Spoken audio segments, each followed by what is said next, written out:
Death, grief and bereavement will affect everyone over their lives, though not everyone will experience the specific grief of the death of a child.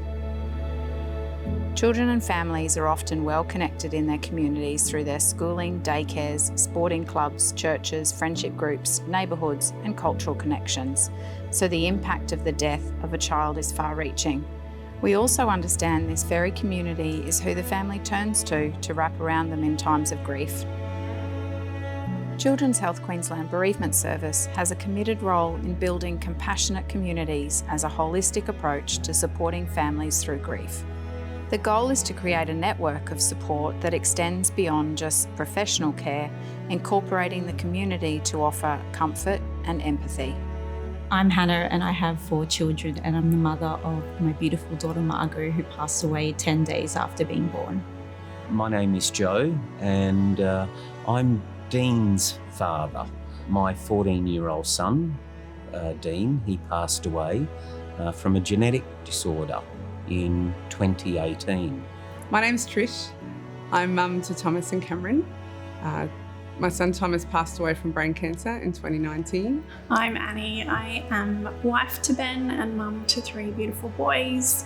Our youngest son Nicholas died in 2016 when he was 4 years old. My name is Jenny. I am mum to George, who was 3.5 years old when he passed away from sepsis. My name's Colette. I'm mum to Patrick, who passed away 7 years ago. He was 4 weeks old from CHD, and we've had a rainbow baby, and her name is Amelia Rose. My name is Rachel and I'm a mum of 3. My eldest born daughter Eva, she was born 11.5 years ago and she died when she was 8 days old. I think when these sorts of things happen, people just don't know what to do. But something I was really grateful for was my employer. They reached out to me. They asked, how would I like this to be communicated to my colleagues? And they also provided educational materials so that when I came back into the workplace, I didn't have to repeat my story over and over, and people were already educated with what would be helpful to support me. Ben and I are really lucky that many people gave us space and capacity to grieve in the way that we needed to, and we both grieved in very different ways, but people still checked in and made sure that we were okay regularly. They stepped in and looked after our kids, whether that be playing Lego with them on the floor or taking them out to buy something special from the shops. They really looked after our kids and made sure that they felt loved and special, even though we were going through a really hard time as a family. The most helpful thing to me after Patrick's passing was able to sit with somebody and just let me talk and not have somebody tell me what I should or shouldn't be feeling, what I should do, and just let me talk, let me process. When somebody loses a parent, like an elderly parent, we all talk about it because you can say, oh, what did they like or what did they do? But when you lose a child, you can't really say what did they like, or, especially if it was a baby. But you can say, who did they look like? Did they look like you, your mum or your dad, or what colour hair?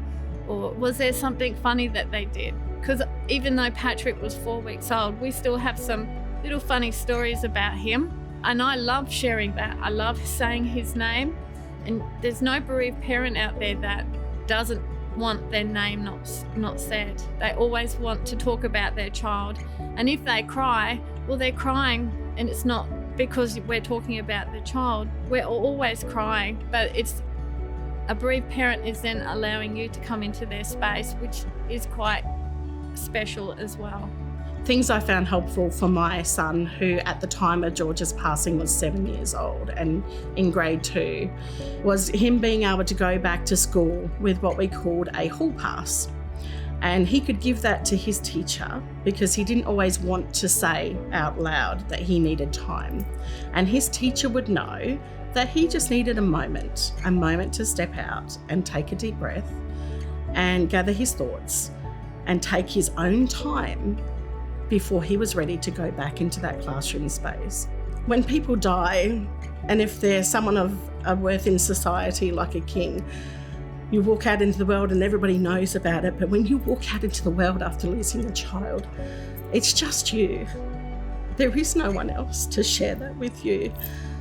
So connecting with other people is so helpful because it helps you process everything that you're feeling. It's valued. It means something.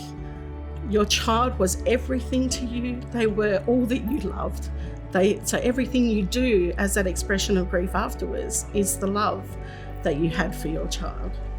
I found early on that I was struggling a bit with worrying that I would forget about certain things or little things about Tom, and I was encouraged to write all these things down, write a lot of memories down, and I'm really grateful that I had that advice to do that. And I then also found that I wanted to get involved in legacy projects so that I could keep Tom's memory alive in our conversations and the things we were doing.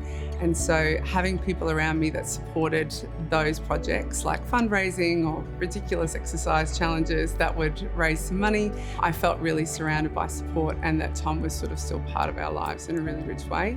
Another thing that I really lean on, I certainly did in the early days, was I have a little pendant that I keep with me that reminds me of Tom, and when I'm having a bad day I can just sort of hold on to this and it keeps me sort of, grounded and centered. Things that I think weren't as helpful for me, and I don't think it comes from a place of people being mean-spirited, but maybe just not knowing quite what to say. Things where I should have where people suggest that I should feel grateful for the time I had with Thomas or the fact that I still have another son.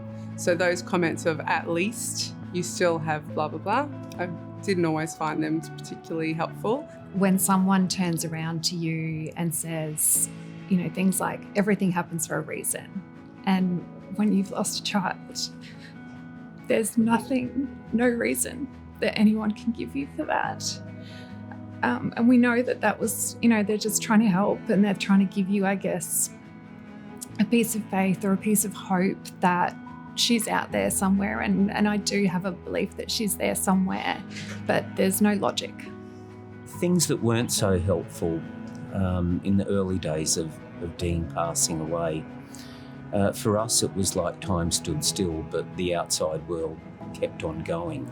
Time and compassion changes it all. People grieve differently, family members and friends, they're all on their own journey. Bereavement care is everyone's business. By supporting capacity building in the wider community, Children's Health Queensland Bereavement Service encourages these compassionate communities. This creates a robust support system for families and a collective network of emotional and social resources as they navigate their grief within their home communities. For more information on the bereavement service, the peer mentor program, or resources to support families after the death of a child, please contact the team.